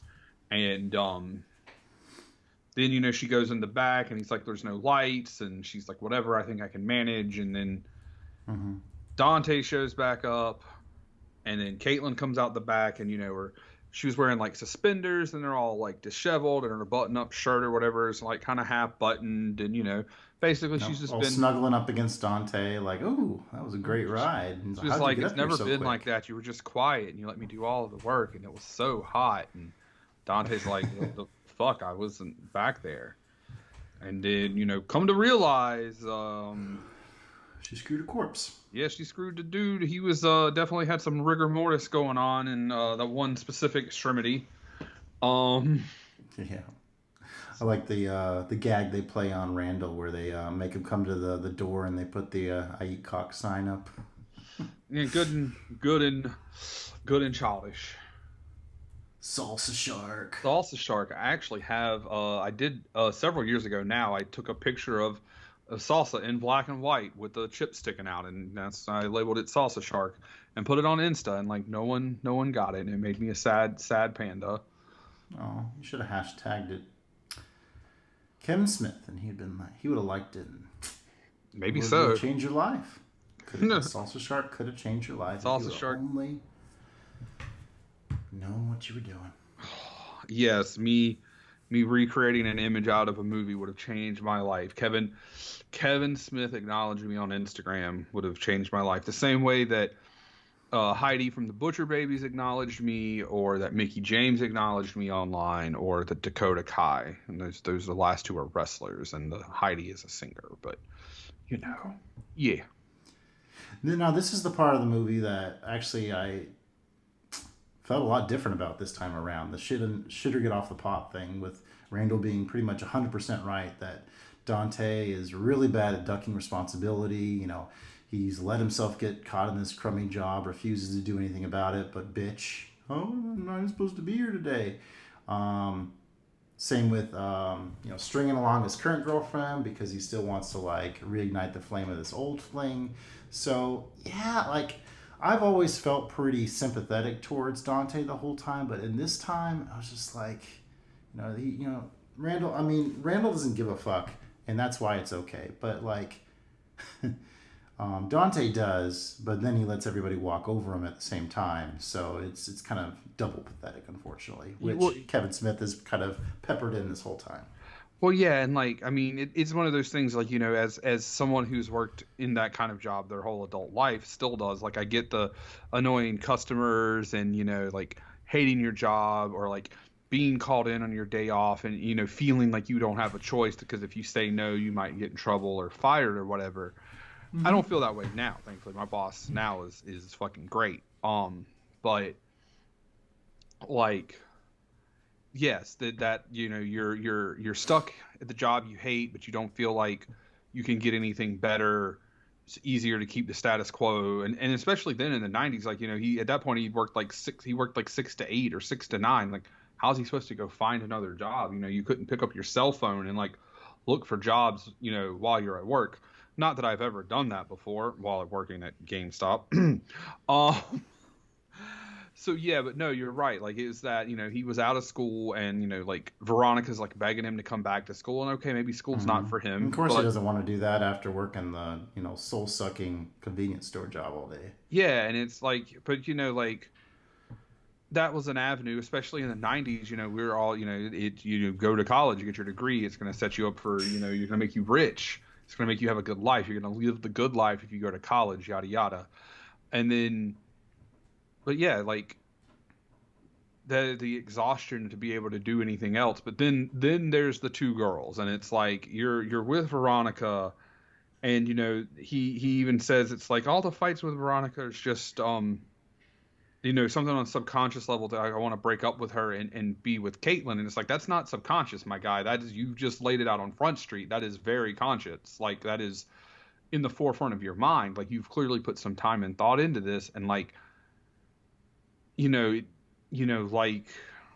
Dante goes and breaks up with Veronica for him. Randall, he rips off the Band-Aid of... Yeah, as Dante is realizing that he wants, he doesn't want Caitlyn, he wants to be with Veronica because of Silent Bob, hey, not there's a bunch of there's hundreds of fine looking women in the world, but most of them just not all of them on you, most of them just cheat on you. And he's oh shit, I love Veronica. And then Randall is already, which I guess Randall thought no one was going to do it, he's going to do it himself and do it for Dante. But that is kind of a dick move there too. But Randall, to be fair, Dante was kind of being a dick, trying to he was going to go on a date and fuck Caitlyn while still being with Veronica, even if he was going every intention of in the morning breaking up with Veronica. It's that, that's pretty shitty. So, and I've been married for 15 years coming up on, and it's tough, and I kind of feel like I gotta quit sometimes, but it's just got too much invested in it, and with the kids and stuff. So relationships are complicated, life's complicated, it's kind of hard to uproot sometimes. So yeah, definitely feel for Dante's situation, but Randall's definitely right at the same token. Yeah, it's don't fuck one while pining for the other. Or I don't think that's the exact quote, but that's pretty close. And it's bro, that's that's just really unfair. That's unfair to this person who like transferred from a school. They'd only been together 7 months, but she'd already transferred college to be with him in hopes that it would get him out of this funk that he apparently had been in since, Caitlyn had, dumped him and had cheated on him and this, that, and the fifth. And, Veronica just like let him fucking have it. Which, rightfully so. So. And then Dante definitely lets Randall have it with all his assholery. But, Randall kind of gives it back to him, to saying, you were kind of my accomplice in this. And you're the one that closed the store to go up there to play hockey. So, kind of throw it back in his face, and he deserved it. And another part that really hit home with me was the fact that, he really lays into Dante how Dante's overcompensating for what he does. And matter of fact, he is too, where, they aren't these high, mighty, superior people looking down on high. They're just like anybody else that walks into the store. They just happen to work there. Monkeys could do their job, so they say. And, I connected with that quite a bit just because, like, any job that I do, I typically try to just kind of go all out on, even if it's simple. Like, I'll still I'll adjust the way I do it just to kind of take my time and maybe do it a little bit more detailed if it is a simpler job. So definitely kind of related to that, where we're not talking about it the same way, but I can relate it to it in my own way, if that makes any sense. No one, you work in, that kind of job. Like, no, we're not higher and mightier than the people that come in there by any means. Like, yes, especially in I've done typically specialized, where, it's not Walmart. I've worked at Walmart too, but it's not Walmart where it's kind of it's general items, like you're coming, you expect me to have information to answer specific questions and this, that, and the fourth. And, it doesn't make me better than you. It doesn't make me a mightier than you. And I know I was complaining earlier about people not knowing that Mario was only on Nintendo and whatever. Like I said, it doesn't genuinely bother me anymore because I understand that not everybody knows that. It's just, it's one of those things when you know about it, you're like, man, this is pretty common. Like, why don't you know this? But it's the people who come in who think they're high and mighty and think that because we're in the service industry and we're there to serve them, that we're like their servants. And it's like, bruh, no, not at all. But yes, most of the time when you're doing a service job like being a clerk or something like that, no, your job is not physically hard. No, you're scanning items and taking money and counting money, but it is the constant all day, every day talking to people and answering questions.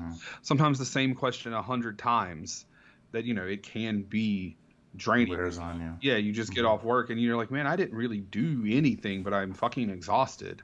And I feel like that's a lot of jobs. And obviously there are the jobs that are physically demanding that are, a lot different. And I'm sure there'd be like, oh, I'd love to have your job in the air and music and that. There's a reason that I work those jobs. I like having air and music, and I don't want to be doing construction in the summer in South Carolina, man. Fuck all that.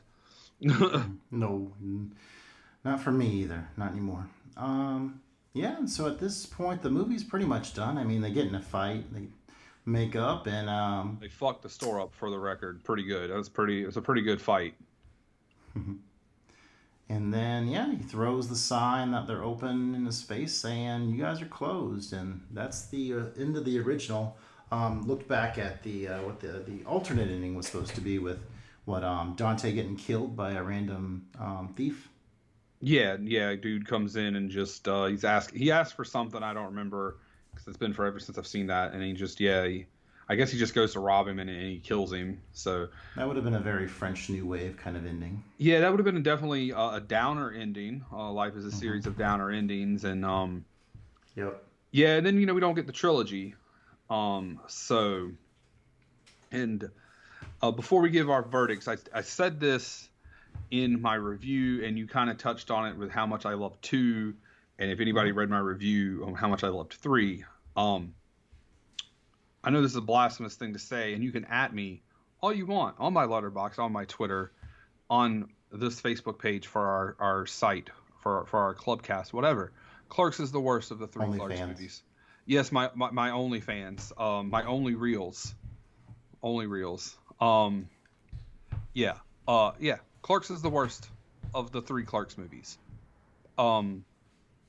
That being said, I still gave it. I actually upped my rating from 4 stars to 4.5 stars on this view. So. Oh man, Kevin Smith's Clerks. It's such an engaging, like, kind of seemingly stylish, artsy experience. These guys, just talking about everyday life with debauchery and all these quirky characters. Gosh, I love it. It's so engaging but so simple at the same time. So many crazy ass moments. It's a big old 5 for me. It's what a crazy good film from a first time filmmaker. Like I said, it's 4.5, and some of its little quirks are downfalls that don't make it a 5. It's not anybody's fault. It's someone's first movie acting. It's a lot of people's first movies acting. First time directing, first time acting, all of that, and you can tell. But it adds that charm because it feels like people just chilling. But when you get to Clerks 2, he's got all of this experience. He's got a budget, for all sorts of stuff. And it's just a better movie. And then 3 is even bigger and better than that. Like, I would hope the movies he makes in like 2022 are better than in 1994. We're not going to talk about the Jay and Silent Bob Strike Back reboot because that is where the View Askew universe fucking sucks. Tusk does not suck. Tusk is weird, but it does not suck. But Jay and Silent Bob. I'm a Red State fan, but I should probably get that one. Red State may just piss me off, so maybe that's why I didn't like it. Red State was decent. The only thing I haven't seen is Jersey Girl, which I need to see at some point, but haven't gotten there yet. I even like Yoga Hosers, and Yoga Hosers is not a good movie at all. It is quantifiably, certifiably bad, but I enjoyed it. It was a lot of fun. So. Alrighty, so another episode. What are we gonna watch on your end? Oh, so it's been a little while since we finished. We've visited this director, and I was going back and forth. I almost picked another Bogey movie. I have a Bogey box set that I want to delve into, and I almost picked Bogey's last movie, but I decided not to. Instead of a Bogey noir, I decided to pick a Japanese noir. Drunken Angel by our good friend.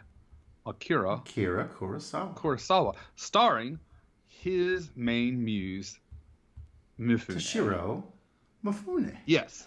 So that is what I have picked for us is Drunken Angel. It's been a little while. It feels like it's been a little while since we've talked some Kurosawa on this podcast. What was it? Stray Dog was the last one. Oh yeah, I guess that wasn't even that long ago. Yeah, that was last. No, it was a couple episodes. I mean, yeah, well, we've had some big gaps because of life and such, so. Yeah. So I was tossing around my ideas for what movie I wanted to do, and, we've done Fargo. We've done Pulp Fiction. So I think it's time to do A Clockwork Orange with Joey. Oh, God. Gotta do all my favorite movies on my podcast. We're gonna watch some Japanese movies. You'll be fine. I know. I mean, we've got to. It's in our fucking opening theme song. Like, we've got to. I mean, just like at some point we're gonna have to do Boondock Saints because we've done. Yeah. We haven't done Bastards yet either. We've only done Kill Bill. Mm-hmm. Kind of done Kill Bill. We'll do the full. We definitely did Kill Bill 1. I mean, yeah, that's what we should have done. We should have done an episode that was just all the movies from our theme song. But here we are. We'll get there. Right, good thinking, Joey. Yeah. Look, I have good ideas. Like all of season 2 when we had themed episodes. So, all right. Well, that'll be that's 2 real big time directors. So, both both with some good shit in their libraries in their filmographies. So yeah, curious to see if it turns around for you, but wouldn't be surprised if it didn't. So, and if you'd like us to answer any questions on the cast, we don't have any, although I should probably check my email. But you can send those to the Average Joe's Movie Clubcast at gmail.com. Yes, and you can do that. You can go to our Facebook page and click the button. We're on Twitter. We're on Letterboxd. We don't have a page Letterboxd because we both just have Letterboxd, and Justin's kind That'd of be a too big much work. Justin is kind of a big wig on Letterboxd. I'm like small potatoes, but he's the big wig. He interacts with all the people. He does all the stuff and all the things. So, but yeah, reach out to us. If you're on Letterboxd, feel free to follow us. As long as you're pretty active, we'll follow you back.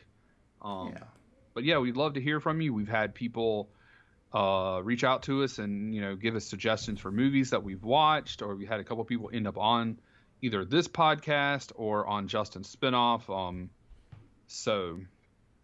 Yeah. So, Joey, why do we do this show? Because we So we like to razz each other, right? love talking about movies. Drinking We beer, certainly smoking do. weed. Drinking beers, smoking weed. Oh, wait, sorry, I'm not Jay. Just we like talking about movies. Berserker.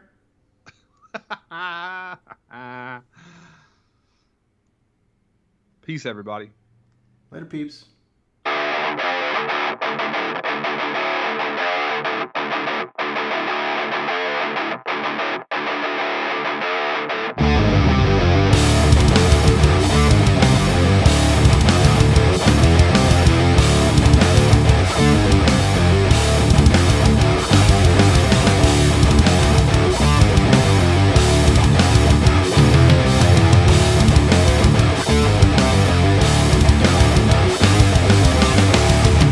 You and I have unfinished business.